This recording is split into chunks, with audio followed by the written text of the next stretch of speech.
ఇలా కొన్ని శారీస్‌కొచ్చేసి మనకి లోపల కుర్చీల వైపు వచ్చేసి ఇలా ప్లెయిన్ ఇచ్చారనమాట. సో, ఇలా ప్లెయిన్ ఇచ్చినప్పుడు ఏమవుతదంటే మనము ఒక చుట్టు చుట్టిన తర్వాత ఫ్రిల్స్ పెట్టుకుంటాం కదా! అక్కడ ఈ ప్లెయిన్ అంతా కనిపిస్తుందనమాట. సో, అలా కనిపియకుండా ఉండాలంటే సేమ్ ఇలాంటిదే మనకి బెనారస్ తక్కువ రేట్‌లో దొరుకుతాయి కదండీ ఏమైనా.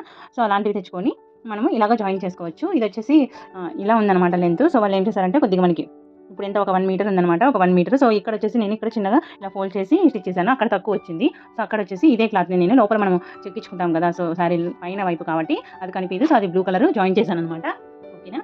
ఇలాగే ఇంకొక సారీ ఏం చేశారంటే వాళ్ళు స్టిచ్ చేయించుకునేటప్పుడు మనకిస్తారు కదా! సో, బ్లౌజ్‌కి చూడకుండా వాళ్ళు క్లాత్ అనేది కట్ చేసేసారనమాట లోపల. మనకి శారీ ప్లేట్స్ తక్కువ పడుతున్నాయంట వాళ్ళకి. సో, క్లాత్ వచ్చేసి మనము వీళ్ళు ఆహ్, ఆహ్, హాఫ్ పట్టు తెచ్చుకున్నారు. నా సజెషన్ ఏమంటే మనకి కాటన్ సిల్క్ దొరుకుతాయి కదండీ! అవి తెచ్చుకోండి. ఇది పట్టు టైప్ ఇది మనకి కొద్దిగా షాంపూ వాష్ చేసినా కానీ ఇది ముట్టలు ముట్టలు వస్తుంది. ఇది హాఫ్ పట్టు వేరే ఉంటుంది. సో, ఇప్పుడు ఇదొచ్చేసి ఇది కూడా అంతే అండి. హాఫ్ మీటర్ 60 పాయింట్స్ తెచ్చారనమాట. ఇది మనకి బ్లౌజ్ పీస్ శారీ పైన రాదు. సో, అలాంటప్పుడు ఏం చేయాలి? ఇది మనకి ఎంత క్లాత్ తీసుంటారు మనకి పావు మీటర్ తీసుంటారు. సో, ఈ విడ్త్ తీసుకొని ఇక్కడ లెంత్ దీని పీస్‌ని కట్ చేసి ఇక్కడ జాయిన్ చేసేసుకోవాలి. సో, ఓకేనా? ఇప్పుడు లెంత్ జాయిన్ చేసేసుకోవాలి ఇలా తక్కువ వచ్చిన